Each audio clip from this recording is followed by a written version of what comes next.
They thought Britain would be their salvation, but for these asylum seekers, the reality has turned out to be a very long way from a promised land.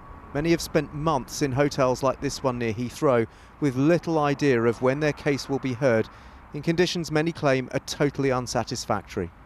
We have been here for more than 6 months. There are people who have been here for 7 months, 6, 5, and we have never been contacted by Home Office.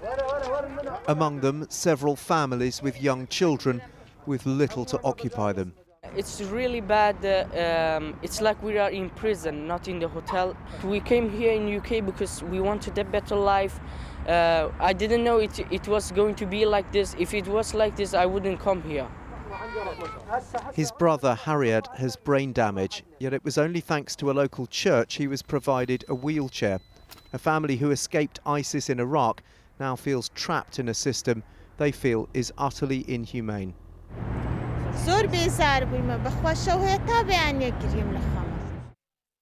Up to the year ending September 2020, there were a record number of people awaiting their asylum decision, a backlog of 60,548, with 76% of them waiting over 6 months. The system's been at breaking point for a long time. Yes, it has got worse, and it's not got worse because the number of asylum seekers have gone up, but only just because the Home Office is just becoming more and more dysfunctional. Campaigners say a fire started deliberately last month at old army barracks housing asylum seekers near Folkestone shows how volatile the situation's become, but the government blames the pandemic for increasing delays.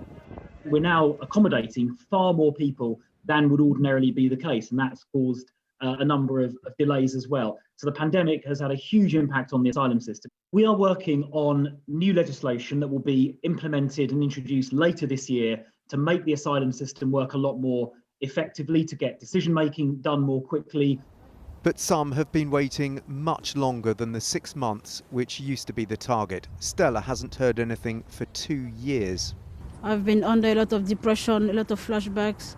I don't sleep well because I feel like I'm not existing. Lost in a system without any idea when or if she'll be allowed to stay. Dan Rivers, News at 10.